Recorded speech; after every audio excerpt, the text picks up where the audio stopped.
Welcome to RS class. मैं कौशल Singh advocate आपका हार्दिक अभिनंदन करता हूँ अपने यूट्यूब चैनल पे।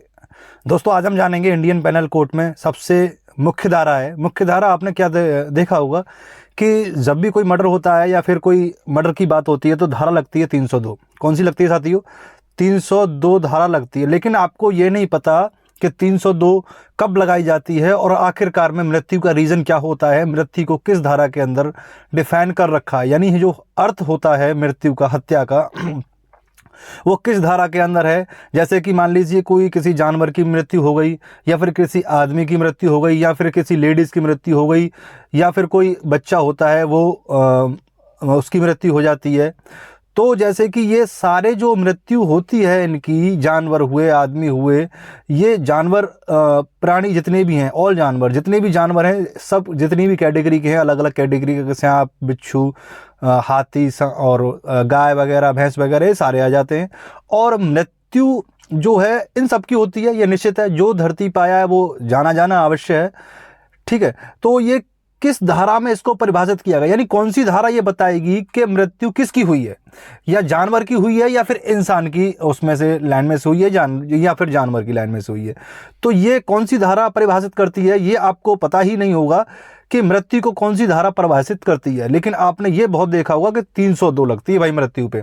अगर मर्डर हो जाए तो धारा 302 का ही उपयोग किया जाता है। धारा 302 के पीछे और भी बहुत सारे राज हैं, आज उनको हम देखेंगे और डीपली से जानेंगे कि ये मृत्यु को आखिरकार परिभाषित किस में किया गया है और ये मृत्यु का जो अर्थ है वो है क्या, मृत्यु का अर्थ क्या है। चलिए देखते हैं और जानते हैं कि क्या अर्थ है इसका। और जो भी भाई बहन हमारे चैनल पे नए आए हैं वो चैनल को सब्सक्राइब जरूर कर दें और वीडियो को लाइक करके ज़रूर जाएं। वीडियो बहुत ही अच्छी होने वाली है दोस्तों, वीडियो को लाइक करके ज़रूर जाएं। और आ ही गई, अगर प्ले कर ही दिया है तो वीडियो पूरा देख के जाइएगा, इससे आपको कुछ मिलेगा ही। आपसे कुछ ले नहीं रहा हूँ मैं, ना ही कुछ जाएगा, कुछ ना कुछ आपको इस वीडियो से मिलेगा ही, कुछ ना कुछ मैं दे के जाऊँगा।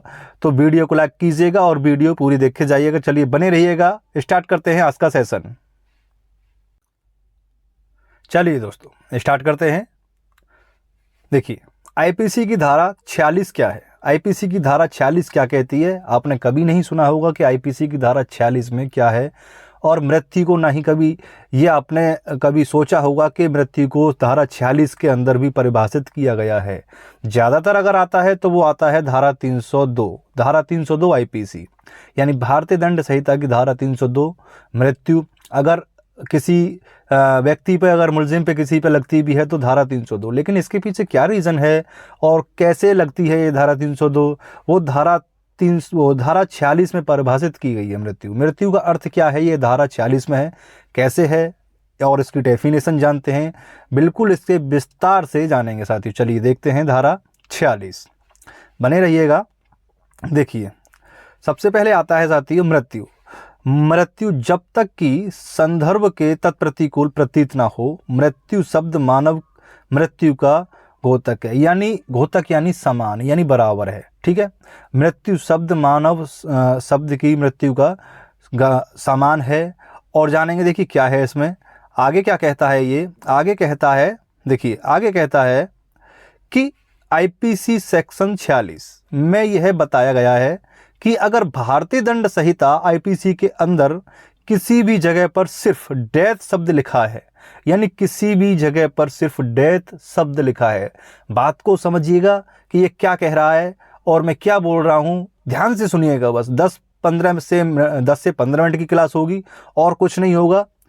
देखिए ध्यान से सुनिएगा बस कि ये कहना क्या जा रहा है, और आपको इस वीडियो को देख के लगेगा कि हाँ वाकई में इस वीडियो में कुछ नया हमने सीखा साथियों। चलिए देखते हैं आगे क्या कहता है। आगे कहता है तब उसे माना जाएगा कि इंसान की डेथ या आदमी या औरत या बच्चों की डेथ की बात हो रही है। यानी डेथ की अगर बात करते हैं, यानी किसी की डेथ हो गई, तो अनुमान क्या लगाया जाता है, या तो कोई इंसान होगा या फिर कोई बच्चा होगा, और या फिर मतलब आदमी, इंसान, ये सारे एक ही में आ जाते हैं। इंसान से मतलब रिलेटिव हुआ, या तो पुरुष हुआ, या स्त्री हुई, और या बच्चा हुआ।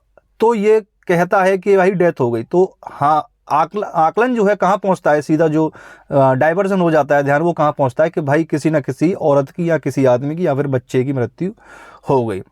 डेथ, डेथ की बात हो रही है। अगर लिखा हुआ है कि किसी जानवर की डेथ, फिर वह जानवर की ही डेथ मानी जाएगी।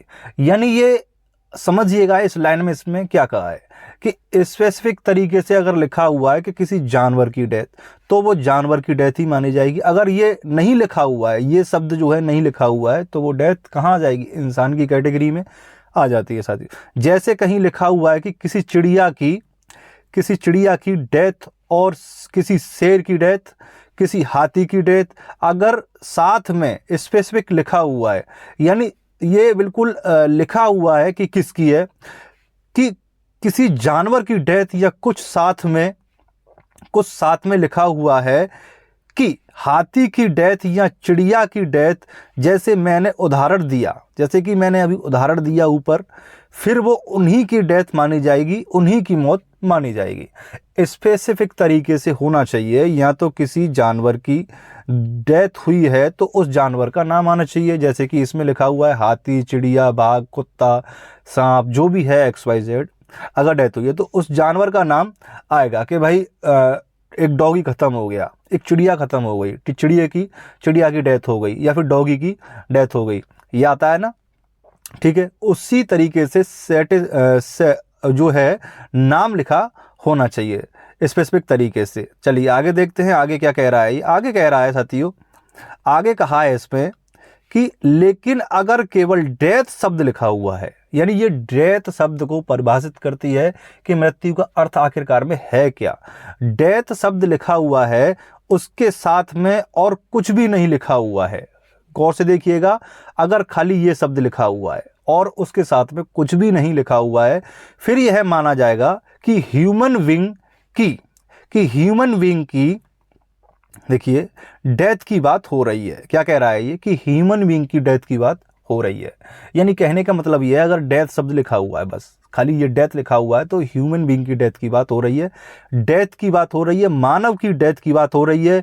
आईपीसी सेक्शन 46 में यही बताया गया है। आईपीसी सेक्शन 46 क्या कहता है कि अगर स्पेसिफिक तरीके से किसी जानवर का नाम आता है तो ये कहा जाएगा, या किसी चिड़िया की डेथ हो गई, या किसी कुत्ते की डेथ हो गई, या फिर किसी शेर की डेथ हो गई, XYZ किसी जानवर का नाम आता है तो वो स्पेसिफिक तरीके से माना जाएगा कि ये भाई उस जानवर की बात हो रही है। अगर सिर्फ डेथ शब्द लिखा आता है, किसी जानवर का नाम नहीं लिखा आता है, तो ये माना जाएगा कि वो आईपीसी की धारा सेक्शन 46 के अंतर्गत ये बताती है कि ये किसकी कहती है। सेक्शन 46 क्या कहता है, जो कि मृत्यु के बारे में बताता है। स्पेसिफिक तरीके से अगर लिखा हुआ है किसी जानवर का नाम तो किसी जानवर की है, अगर नहीं लिखा हुआ है तो किसी ह्यूमन बीइंग की बात हो रही है साथी। तो आईपीसी सेक्शन 46 यही कहता है। ठीक है, तो आज ही आपको क्लास कैसी लगी ये हमें कमेंट बॉक्स में ज़रूर बताइएगा, और वीडियो को लाइक करके ज़रूर जाइएगा। प्लीज़ साथी वीडियो को लाइक करके ज़रूर जाइएगा, और चैनल को ज़्यादा से ज़्यादा शेयर एंड सब्सक्राइब ज़रूर कीजिएगा। आगे एक नई जानकारी लेके, एक नई धारा लेके आपके सामने फिर हाजिर होता हूँ। तब तक के लिए वंदे मातरम, जय हिंद साथियों।